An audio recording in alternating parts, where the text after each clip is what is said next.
कशा तुम्ही? I hope guys तुम्ही सगळे मस्त मस्त असाल, असेच राहा।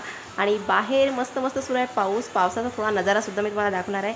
पण त्याच्या आधी मी तुम्हाला सांगणार की आज मी तुमच्यासोबत छान मस्त रेसिपी शेअर करणार आहे। याच्या आधी मी अळूच्या वड्या तुम्हाला करून दाखवल्या होत्या आणि ते एकदम जे सर्वजण बनवतात तशाच पद्धतीने करून दाखवल्या। पण आज मी तुम्हाला अळूच्या पानाच्या वड्या आणि प्लस त्याच्यामध्ये स्टीम असतात ना, त्याच्या काड्या असतात, त्याच्या दोघांचे मिक्स करून मी तुम्हाला छान मस्त आज अळूच्या वड्या करून दाखवणार आहे। खूप वेगळ्या पद्धतीने आणि एकदम पटकन होणार आहे आणि एकदम त्याच्यापेक्षा जास्त टेस्टी।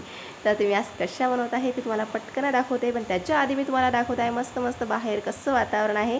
तर चला तुम्हाला दाखवते। बाहेर सुरू आहे जोरजोरात पाऊस, तुम्ही बघू शकता। मला काच काढून दाखवतो। बाहेर मस्त मस्त पावसाचं वातावरण आहे। आता या पावसामध्ये काय करायचं आहे, तर या पावसामध्ये मस्त मी करणार आहे तर या पावसामध्ये मस्त मस्त मी करणार आहे अळूच्या वड्या आणि छान छान मस्त मस्त कांदा भजी आणि मस्त गरम गरम छान माझी ग्रीन टी जे मी संध्याकाळी घेत असते। तर चला सगळ्यात आधी मी तुम्हाला दाखवत आहे की अळूच्या पानांच्या आणि प्लस त्याचे जे काड्या असतात त्याच्या मी वड्या एकदम सोपी पद्धतीने कशा बनवते आणि किती टेस्टी आणि कशा पटकन होतात। तर चला स्टीम काड्यासुद्धा अशा तोडून घ्यायच्या आहेत। ते छान पानंसुद्धा तोडून घेतले आणि छान मिठाच्या पाण्यामध्ये धुवून घ्यायचे आहेत, कारण याच्यावर काही थोडंसं घाण वगैरे असते म्हणून मिठाच्या पाण्यामध्ये धुवून घ्यायचे आहे स्वच्छ। तर आधी मी ते पाण्यात धुवून घेतलेले आहे। हे या साईडला घेतलं मी बेसन, त्याच्यामध्ये मी काय काय टाकलं मी तुम्हाला सांगते। त्याच्यामध्ये मिरची पावडर, मीठ टाकलेलं आहे, त्याच्यामध्ये आला लसूणचा पेस्ट टाकलेला आहे आणि त्याच्यामध्ये थोडं टाकलेलं मी लिंबू, अजवाईन टाकले आहे थोडीशी आणि चवीनुसार मीठ।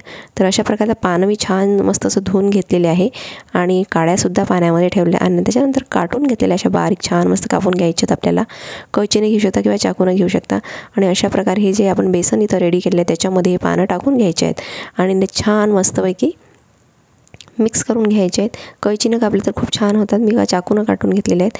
तर चला अशा प्रकारे छान असं मिक्स करून घेतल्यानंतर छान असं मस्त घट्ट आपल्याला तयार करायचं आहे। जास्त पातळ नाही की त्याच्या आपल्याला छान मस्त अशा मुठा तयार करता आल्या पाहिजे, गोल रोल तयार करता आले पाहिजे। तर अशा प्रकारे रोल मी रेडी केलेले आहेत।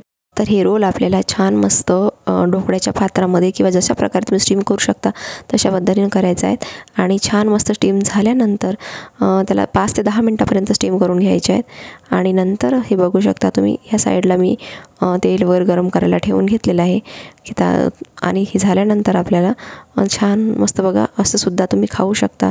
खूप टेस्टी आणि खूप सुंदर लागते आणि किंवा तुम्ही त्याला असं डीप फ्रायसुद्धा करू शकता। तर मी आज याला डीप फ्राय करणार आहे आणि काही तसंसुद्धा खाणार आहे।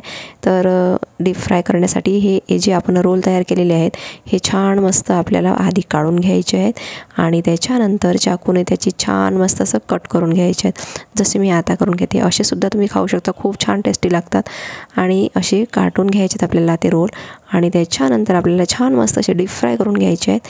डीप फ्राय केल्यानंतर छान मस्त असं डीप फ्राय म्हणजे तुम्ही एवढे डीप फ्राय करू शकता की छान त्याचा असा ब्राऊन कलर येईपर्यंत छान डीप फ्राय करू शकता किंवा तुम्हाला थोडेसे असे नरम पाहिजे असतील तर थोडेच करू शकता। तर जशा पद्धतीने तुम्हाला आवडतात तशा तुम्ही करू शकता।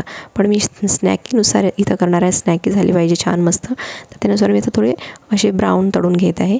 ब्राऊन तळल्यानंतर बघू शकता खूप छान मस्त असं खणखणीत आवाज येत आहे आणि खाण्यासाठी सुद्धा खूप टेस्टी लागणार आहे ते। तर अशा प्रकारे हे रेडी झालेले आहे, छान मस्त ब्राऊन मी तळून घेतलेले आहेत आणि हे आपल्याला स्नॅकनुसार किंवा अशी खाऊ शकता किंवा याची भाजी करून सुद्धा तुम्ही खाऊ शकता। जशा पद्धतीने तुमचा यूज करू शकता, भाजी करू शकता किंवा असे खाऊ शकता किंवा स्नॅक म्हणून सुद्धा खाऊ शकता। तर स्नॅक्ससाठी खायचं असेल तुम्हाला त्याच्यावर तुम्ही थोडंसं चाट मसाला, मिरची पावडर थोडीशी आणि थोडंसं मीठ वगैरे घालून छान मस्त असं खाऊ शकता, कारण पावसाळ्यामध्ये असे गरमागरम छान मस्त अळूच्या वड्यांचं खूप पौष्टिकसुद्धा असतात। अळूच्या पानाचे खूप असे गुण आहेत जे शरीरासाठी खूप छान असतात, खूप मोठ्या प्रमाणात विटॅमिन्स असतात त्याच्यामध्ये। तर खूप छान स्नॅकीसुद्धा खाऊ शकता तुम्ही। तर मी आता स्नॅकीच करत आहे। बाहेर मस्त मस्त पाऊस सुरू आहे आणि गरमागरम मी आता करणार आहे कांदा भजी प्लस माझी ही तुम्हाला सांगितलेलं आहे की अळूच्या पानाचे वड्याचे स्नॅक केलेले आहेत मी। तर हे की मस्त आता गरमागरम मी खाणार आहे। बिट्टूसुद्धा रेडी आहे, खूप छान झालेलं आहे, खूप सुंदर सुगंधसुद्धा येत आहे, थोडेसे आंबूससुद्धा लागणार आहे ते। तर अशा प्रकारे आता माझे झालेले आहेत। बाहेर मस्त पाऊस सुरूच आहे। आता गरमागरम अळूच्या पानाची मस्त मी टेस्ट घेणार आहे चहासोबत। हा व्हिडिओ तुम्हाला कसा वाटला, आवडला तर लाईक करा, शेअर करा, सबस्क्राईब करायला विसरू नका।